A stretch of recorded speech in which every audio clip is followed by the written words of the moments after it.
Obrigada. O que você está fazendo para a festa? Aniversário? Eu fiz aniversário no sábado, para chocar e dizendo para todo mundo que eu estou fazendo hoje. Eu fiz sábado. O verdadeiro foco, né?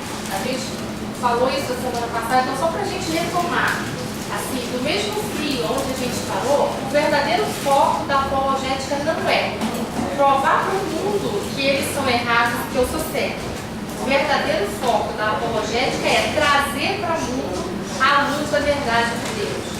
Eu separei para vocês hoje algo que não está na apostila, mas que, assim, como apologista, é um dos discursos mais bonitos que a Bíblia tem. Eu não sei se vocês estão com a Bíblia de vocês aí. Quem tiver, abre, por favor, em Atos 6, porque Estevão, antes de ser apedrejado, ele dá para a gente um discurso apologista. No discurso de Estevão, a gente vai ver assim, coisas muito ricas daquilo que a gente precisa ter para ser um verdadeiro apologista. Em primeiro lugar, um coração que arde em chamas por aqueles que estão perdidos. Eu coloquei essa figura do debate exatamente assim como uma crítica, porque o nosso foco não é o debate é para político. O nosso foco é o quê? Um coração que arde pelos perdidos. Quando a gente faz a defesa da nossa fé, a gente está querendo trazer à luz a verdade que a gente encontrou para que outras pessoas recebam essa verdade. Em Estevão, em Atos 6 e 7, a gente vê um discurso assim completamente dentro de tudo aquilo que a gente falou na aula passada. Ele, no versículo 10, diz que não podiam resistir à sabedoria e ao espírito com que falavam. Então, o que nós falamos na aula passada? Que um apologista ele precisa ter o quê? Conhecimento de causa. Mas o conhecimento isolado, ele em si, ele não surte um efeito desejado. Porque o homem de si mesmo, ele não convence o outro homem. O único que é capaz de convencer é o Espírito Santo. Porém, hoje a gente está numa sociedade onde as informações chegam num volume muito rápido. As pessoas têm acesso a muita informação, muita quantidade e num espaço de tempo muito rápido. Então isso exige muito mais da gente do que no passado. E exige muito conhecimento. Agora, a característica principal é essa aqui. Não podiam resistir à sabedoria e ao espírito com que falavam. Quando Estevão ele fazia o discurso apologista dele, ele tinha certeza de que ele falava com autoridade e poder porque ele era um homem cheio do Espírito Santo. Quem convence o homem do pecado é o Espírito Santo.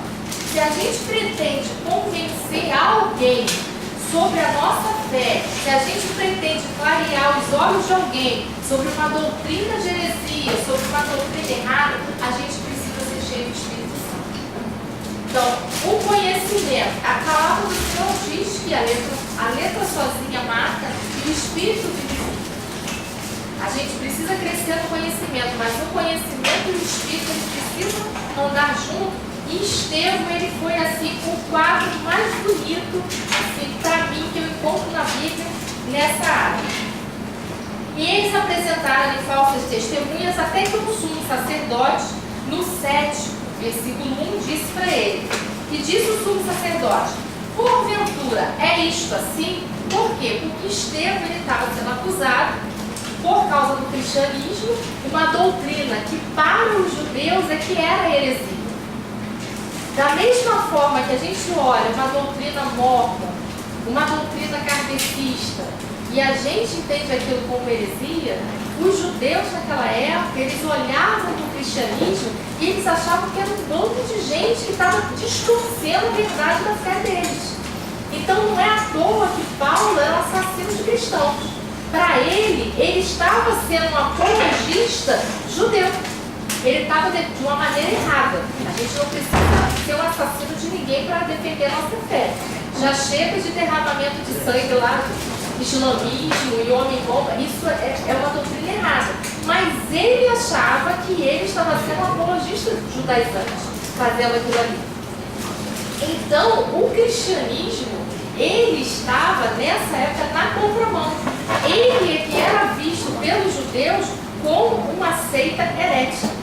Eles não criam no cristianismo, eles não criam que Jesus tinha cumprido a promessa messiânica e Estevão estava sendo acusado de propagar uma doutrina que aos olhos dos judeus era uma doutrina pagã. Então ele tem que fazer um discurso de defesa da fé dele. E o sumo sacerdote pergunta para ele: porventura é esta assim? E ele diz: varões e irmãos e pais, ouvi. O Deus da glória pareceu a Abraão, nosso pai, estando na Mesopotâmia, antes de habitar em Harã, e disse: sai da tua terra e dentre a tua parentela, e dirige-te à terra que vou te mostrar. Então saiu da terra dos caldeus, habitou em Harã e dali, e depois seu pai faleceu. E aqui, Estevão ele vai contando para os judeus a história.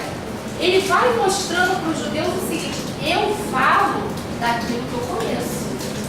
Aqui ele dá uma aula de conhecimento da fé daquele que ele quer combater.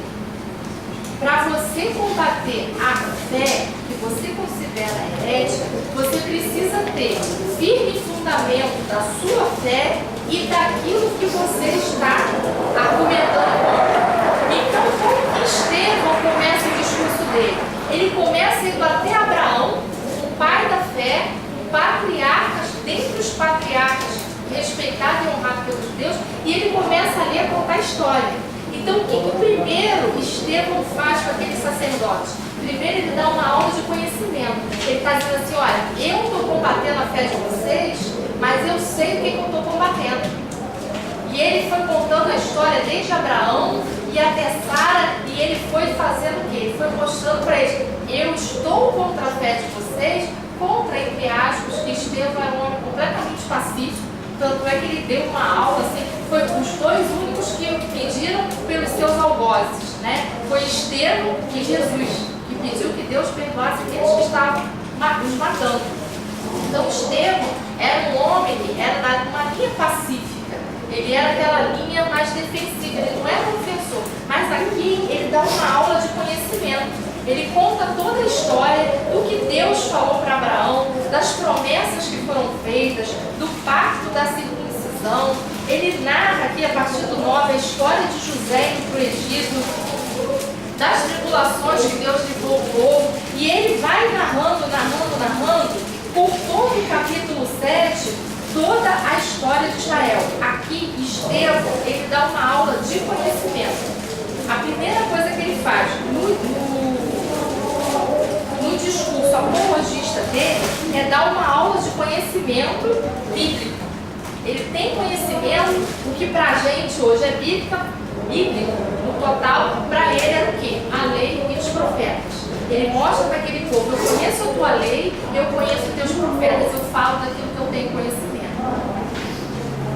Depois, mais lá para o 22, ele destaca o fato de Moisés. Vamos chegar aqui no 22, no 7 e 22. Ele fala: e Moisés foi instruído em toda a ciência dos egípcios e era poderoso em suas palavras e obras. O que Estevão está sinalizando para a gente nesse versículo?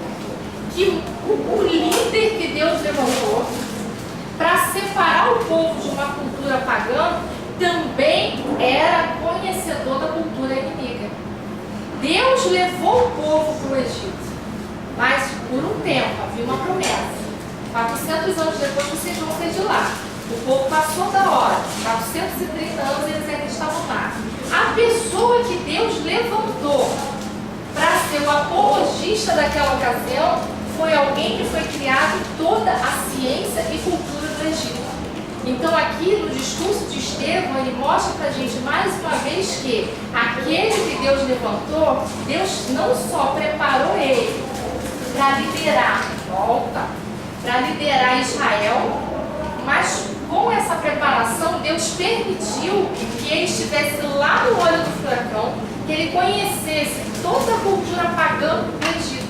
Então Moisés ele estava pronto o quê? Para tirar o Egito de dentro daquele povo, porque ele conhecia a cultura que ele ia debater com.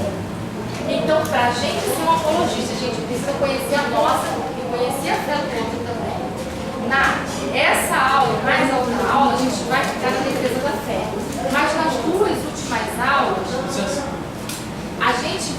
abordar algumas seitas e heresias e aqui brincar.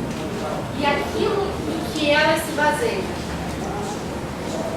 Porque eu não posso chegar para alguém, um kardecista, para falar da minha fé, se eu não sei do que se baseia a fé dele. O que se baseia a fé do kardecista? Que a salvação vem por obras. Então eu preciso estudar aquilo que ele defende, por que ele crê.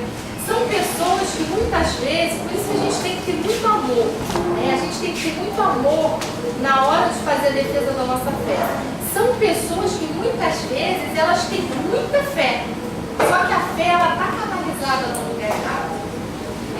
Eu fui chamada no meu trabalho para a gente fazer uma ação, e eu nem fui, porque eu tinha um compromisso de fazer uma ação lá na igreja do Jorge, pelo aglomerado de pessoas, se a gente fazer uma prospecção.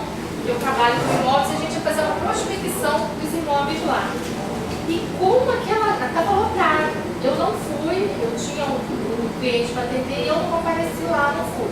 Mas todo mundo que foi, voltou de boca aberta. E o meu grupo é um grupo que 99% é evangélico.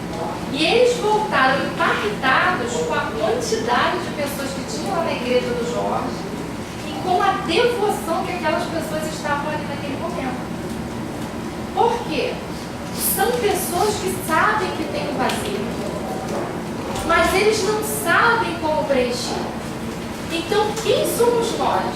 O canal que Deus vai usar para canalizar essas pessoas que estão buscando por algo para que elas preencham da maneira correta. Por isso é que, na verdade, a gente não deve tratar essas pessoas como, olha, já foi tempo, isso acontecia no passado, os evangélicos, nós éramos no passado muito assim, discriminados. Por quê? Porque a gente sabe que, infelizmente, isso é verdade. O evangélico passava na rua, ele olhava para o outro e falava assim, olha, eu vou para o céu, você está no inferno, e virava as costas e embora. Isso não traz ninguém para o reino de Deus. Isso desperta raiva, isso desperta, às vezes as pessoas falam isso com sarcasmo. Então a gente precisa ter o quê? Sabedoria, a gente precisa ter discernimento naquilo que a gente vai falar e entender que o outro está naquela situação porque ele ainda não foi alcançado. Aquelas pessoas todas que estavam ali, eu falei, meu Deus, essa gente, quando eu fiquei ouvindo, eu falei, se eu estivesse lá, eu ia dar uma cotovelada no Jorge para ver se ele caía. Aí a pessoa ia ser linchada lá. Você não tem noção da quantidade, eu falei brincando. Eu falo, você não tem noção da quantidade de pessoas que tinha naquele lugar. Eu falei assim, são pessoas que nas mãos do Senhor vão ser uma bênção. A gente, às vezes, e eu não sou diferente, eu sou uma pessoa muito mais diurna do que noturna. Eu já fui muito de vigília, meu esposo assim, é um homem de vigília. Mas eu sou mais devagar, eu durmo bem. Eu salvo o quarto da minha vida, ele assim não deixa dúvida, eu deito logo pego no sono. Mas o meu esposo é uma pessoa de vigília. Mas eu tenho mais dificuldade com isso. E eu vejo lá atrás da minha casa o culto ao espiritismo lá, os demônios vai a noite toda. E aquelas pessoas, é verdade, quando o nosso pastor fala, não dá as costas, é verdade. Eles não saem enquanto não acabam. Eu trabalho com um rapaz que ele é lá pai de demônio, porque santo só existe um. E assim, eu tenho um relacionamento muito bom com ele. E assim, sempre que eu posso, eu semeio a palavra de Deus para ele. Ele tem um filho com a menina e eu sempre falo para ele, você precisa se casar, a sua filha vai ser educada pelas mãos de quem você precisa ter um posicionamento de chefe de família. Ele disse, mas como que eu vou pedir ela em casamento? Eu falei, compra aliança e vem. Aí ele foi até mim e eu falei assim, olha, nós vamos escrever que Deus, quando criou o homem, falou para ele que não era bom que o homem estivesse só, Deus viu que o homem precisava de uma companheira idônea. Aí comecei a falar da Gênesis para ele. Aí ele falou assim, está escrito isso na Bíblia, Vitória? Me chama de vídeo. Está escrito isso na Bíblia? Eu falei, tá, filho, vamos abrir a Bíblia aqui, para você ver como estou. E ele me permitiu fazer o discurso do noivado dele, todo dentro da criação do homem e da mulher. E foi assim que ele pediu a menina de casamento. Então, assim, é o meu jeito. Nós não somos iguais. Verdade. O pastor Silas nunca ia falar assim com ele. Mas esse é o tom que Deus me deu. E assim, eu preciso ter discernimento de eu não querer nunca ser o pastor Silas. Se eu tentar ser o pastor Silas Malafaia, eu vou ser uma pessoa frustrada. Porque eu nunca vou ser o pastor Silas. Eu sou a Vitória. Então eu tenho que descobrir como Vitória aquilo que Deus me capacitou para fazer. E como eu tenho esse jeito mais mãezona, e os meninos lá no trabalho me dizem, mãe, não sei, eu vou, vem aqui, daí meu filho tem, e com isso aí ele vai aceitando. E ele falou para mim a seguinte frase: eu estou muito cansado dessa vida de ser que ele não fala demora. E eu também não corrijo. Eu não corrijo. Porque eu quero ganhar aquele irmão. Eu tenho fé que eu vou ganhar aquele menino para Jesus. É um menino, é um dos melhores caráteres que tem no trabalho. É uma das pessoas de melhor caráter que tem. É um menino correto, é um menino que não faz contenda com ninguém. Um menino pacífico, amoroso. Mas ele está canalizando a fé dele, não é errado. E ele falou assim para mim, filho, eu estou cansado. Eu passei, chegou lá, eu falei assim, filho, vem aqui. A batida cheia de vela na cabeça. Aí eu disse, vem cá, você está com a cabeça suja.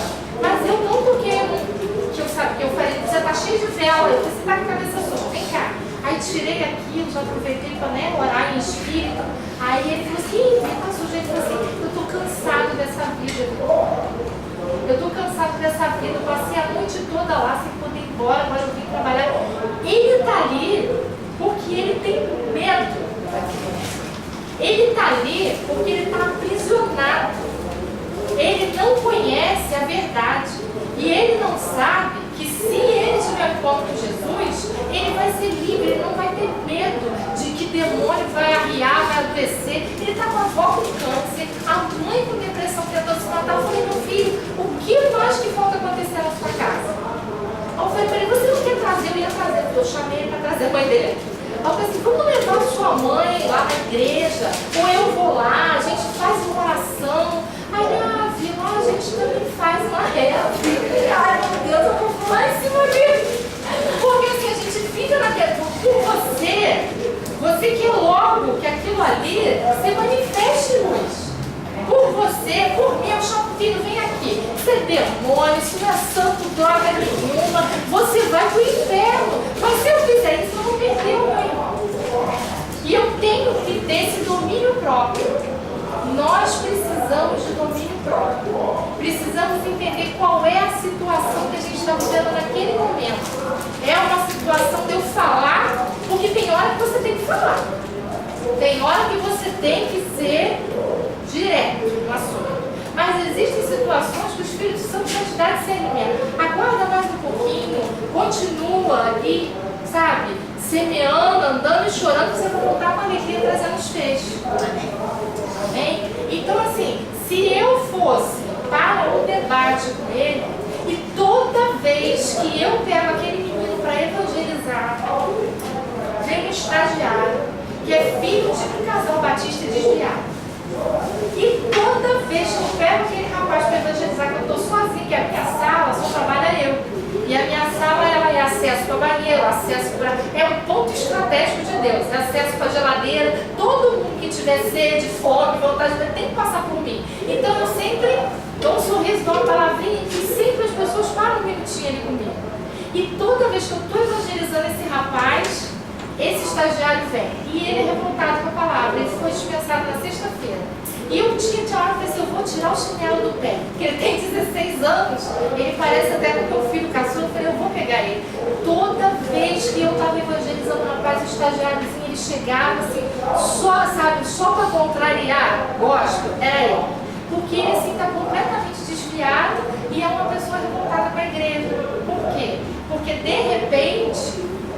repente os pais não estão dando atenção devida, eu não estou querendo julgar aqui. Então assim, a gente encontra isso até dentro do nosso meio. Alguém que conhece a palavra, se desviou, você está lá se gastando e o outro vem para roubar aquela semente que foi plantada. E você ainda tem que ficar com um sorriso na orelha, porque senão você perde os dois. E eu dava carona pro menininho, eu evangelizava ele, eu tentei trazer ele na Eletrolyte, mas ainda não veio. Enfim, a gente tem toda a possibilidade, é uma possibilidade para a gente tentar ganhar uma alma para Jesus. O apologista é um ganhador de almas, ele não é um grande debatedor. E esse foi um dos enfoques do pastor Carlinhos. Eu falo isso incansavelmente, porque quando eu e o pastor Carlinhos a gente estava conversando sobre essa apostila, já faz algum tempo que a gente trabalha junto com o seminário, mas eu sempre quis trabalhar com os bastidores. Meu esposo está ali, meu esposo sabe que isso é verdade. Já faz um ano que eu trabalho já com o seminário, mas eu trabalho só na parte de o que a gente vai fazer e montar as apostilas. Eu nunca quis vir para aula. É muito cansativo e é uma correria. Ontem eu e meu esposo, a gente ficou 12 horas direto aqui na igreja. A gente ficou de 7 da manhã até as 7 da noite, 5 horas.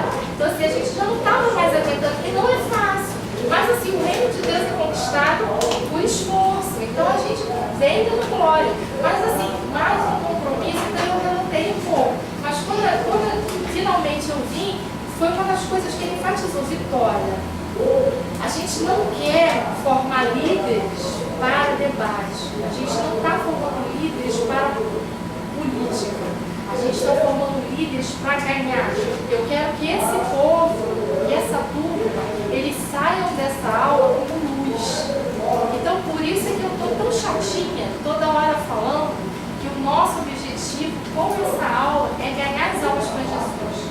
Quando a gente trouxer as seitas e as heresias, o nosso objetivo vai ser ver, de repente, aquilo que vai apaixonar vocês e vocês vão se dedicar mais, porque você vai falar: eu me identifico com isso aqui. E dentro disso aqui é que eu vou trabalhar mais, é que eu vou ser como Moisés, vou conhecer a cultura desse povo, vou conhecer como isso surgiu, porque o Espírito Santo me tocou que ele vai me dar essas pessoas na mão. Então, assim, o nosso objetivo é que vocês saiam daqui com sede e fome de almas, de serem pessoas que se preparem cada dia mais para ganhar as almas. Continuando com o Estevão, do versículo 39 até o 41, para a gente ganhar tempo, ele começa a falar já do cristianismo. Ele começa a falar primeiro da fidelidade de Deus, da importância da gente ter fidelidade com Deus, da velha vida, do caráter daquele que tem fidelidade com Deus. Então, o que o Estevão fez? Ele fez um discurso onde ele mostra: olha, eu conheço a religião de vocês. Eu conheço aquilo que vocês defendem. Depois, ele mostra que para se defender uma fé, você tem que ter conhecimento daquilo que você apoia. E aí, ele entra para falar da fé que ele defendia. E aí ele vem, ele fala da fidelidade de Deus, ele fala da soberania de Deus, ele fala da comunhão com Deus. E ali, Estevão, ele vai dando um verdadeiro discurso sobre aquilo que ele foi perguntado. Então, ele não entrou logo de sola no cristianismo. Ele teve que ter uma sabedoria de buscar mostrar: olha, vocês não estão falando de qualquer um. Eu estou falando, mas eu sei daquilo que eu estou falando. E assim, depois vocês leem esse texto, a gente sempre, é um texto lindo, é um texto muito rico, é um texto que a gente usa muito em pregação, mas eu queria que vocês, quando lessem esse texto em casa, vocês lessem com uma visão de apologista. Vocês lessem prestando atenção em cada detalhe do discurso de Estevão fazendo a defesa da fé. E agora a parte que é a cajadada. Ele estava disposto a acontecer na pergunta. Ele cria tanto, foi o que eu falei, a gente tem que crer naquilo que a gente defende com toda a plenitude. Ele cria tanto no ideal que ele defendia de fé, que ele deu a vida dele por esse ideal. E isso é muito sério. Eu não estou dizendo aqui que a gente vai entrar em sacrifício, que a gente vai ser sacrificado fisicamente pelo Evangelho. O Senhor já pagou o preço, muitos são. A gente está num país livre, onde a gente é livre para pregar, onde você é livre para defender a sua fé, mas não é assim. Existem países que, se a gente falar, tem que ser no mundo, porque se falar em aberto, a gente morre. não. Nós fomos agraciados. O nosso pastor brincou que vai tirar a satisfação da cegonha, porque trouxe ele para cá. Eu vou agradecer a cegonha, porque ela me trouxe para um lugar onde a gente é livre para professar a nossa fé. Isso é uma bênção. Eu posso chegar para um kardecista e tentar explicar para ele que a salvação não vem por obras sem ser assassinado. Ele pode até me dar um peteleco, eu dar logo que fica aborrecido comigo. Mas eu não vou morrer por causa daquilo ali. Então eu sou livre. Eu estou num país livre. Nós somos privilegiados. Nós podemos defender aquilo que a gente crê com liberdade. Então a gente não pode perder essa oportunidade. As pessoas que estão morrendo por causa do Evangelho não estão negando a fé e estão fazendo, imagina a gente num país livre. O que a gente não pode fazer debaixo de uma direção? Deixa eu subir. E aqui eu coloquei o versículo de Oséias que fala: o meu povo peca porque lhe falta conhecimento. Então a gente tem que entender que aquele que está lá no pecado da idolatria, está lá no pecado, né, de cultuar demônios, ou é simplesmente ateu, não acredita. A gente vai falar sobre os ateus. Eu gosto muito de falar sobre ateísmo. Acho uma coisa. O cara não crê em nada. Eu sou ateu do ateu, porque eu não consigo acreditar que alguém não crê em nada totalmente. E por quê? Eu só posso jogar no campo se o outro time chegar. Senão eu vou, é WO que fala, né? Senão vai ser WO, só eu entrei lá. Se ele tem a defesa daquilo que ele não crê, é porque ele crê que há algo que ele precisa defender. Então, no fundo, o ateu, ele não é tão ateu assim. Né? Eu falo assim, precisa ter muita fé no nada para crer que tudo que se fez foi feito do nada. Então, nem que seja somente do princípio científico, ele crê. Eu tive um colega ateu, jovem. É luta. Ela é jovem, então. É luta e é uma luta grande. É uma luta grande. A gente vai estudar na última aula, o ateísmo vai estar na última aula. A gente vai estudar acho que 3 ou 4 tipos de ateísmo que tem. E esse é muito interessante. Muito interessante. E eu sempre brinco, eu falo, todo mundo é ateu, não está com saúde. Na hora que vem o dia mal, as pessoas se convertem, aí todo mundo passa a ser. Aí a incredulidade ela termina ali. Aí é só pregar a palavra, irmão. Aí é só você abrir a Bíblia. Jesus, ele contou com 12 apóstolos, 12 pessoas diferentes, 12 pessoas de culturas diferentes. Ele tinha no meio dele um menino, que era João, tinha pescadores, tinha o mais rude, que era Pedro, e isso não foi impedimento para Jesus usá-los. Nada é impedimento para que o Senhor venha nos usar também. Ah, eu sou tímido. Eu não abria a boca. Eu não abria minha boca. Quando eu era adolescente, se eu fosse falar numa sala de aula, eu começava a gaguejar, eu ficava vermelho, igual um camarão. Eu podia ter conhecimento de causa, mas não saía. Porque era algo que foi algo que foi trabalhado por Deus. E Deus tem um propósito na nossa vida. Então Ele vai trabalhar. Senão a gente acaba igual a Moisés. Eu é varão, porque eu sou pesado de fala. Aí a gente começa a arrumar um monte de pretexto.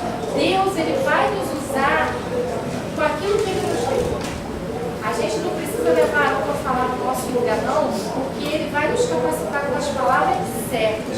Só que a gente precisa buscar. Ninguém dá aquilo que não tem, né? Eu estou aqui bebendo sábado, o irmão foi uma benção e trouxe um copo para mim. A hora que acabar, irmão, não adianta você pedir um golinho. Eu não tenho. Então eu não posso querer dar aquilo que eu não tenho. Se eu quero ser um apologista, eu tenho que conhecer e buscar em conhecer e buscar em conhecer. Por quê? Como eu falei no início, alguns não estavam aqui. Estevão estava cheio do Espírito Santo. Unção, ela precisa ser renovada a cada dia. Se você quer ser um apologista, você precisa renovar a sua unção a cada dia. Porque o azeite velho, ele é rançoso. Aí vai chegar, Deus brinca de te usar. Aí chega uma hora e você fala assim, caramba, mas agora eu estou indo lá, nada está acontecendo. Não está acontecendo por quê? Será que eu não fiquei cheio de mim mesmo pelas tantas almas que eu ganhei e agora eu já acho que não é nem mais o Espírito Santo, já sou eu que estou fazendo? Se a gente chegar nessa linha, a gente chega numa linha muito perigosa. Esse caminho é um caminho que a gente não pode seguir. Eu fico vendo o pastor Rafael é evangelista nato, ele prega, o povo vem. Até eu tenho vontade de sair chorando, aceitar Jesus de novo, ainda mais que eu não tenho aquele chaveiro. Eu falei, que eu preciso daquele chaveiro. É a unção que Deus deu a ele. Mas ele nunca, e nenhum de nós pode perder a visão de que quem está levando aquelas pessoas ali não é o homem. Não é o homem. Se você, irmão, que Deus dá uma unção para o outro dia, eu passei, tinha um caixote, mas eu acho que ele não estava pregando para não, acho que era político. Ele estava com um caixote, uma ponta toda colorida na cabeça, no pé, a gente passou com o carro e eu não consegui saber o que estava saindo ali. Eu não tenho coragem de fazer isso. Mas alguns têm, nosso pastor já fez. Botava um caixote na praça, subia e ia lá falar. E aí, junta 50 pessoas no serrador. Das 50, 30 chora, se quebranta, parou ali porque está cheio de problema. Não foi você. Não foi você. Não fui eu, não foi você. Enquanto a gente olhar para o espelho e lembrar, Deus, aleluia, eu estou ganhando algo. Senhor, o Senhor está me abençoando, a palavra que eu falo, ela está surtindo efeito, mas é Ele. É Ele. Quanto mais alto, é bênção ser canal. É lindo ser canal. Mas é mais lindo ainda entender que é canal. Porque senão a gente começa a deixar o quê? A vaidade subir.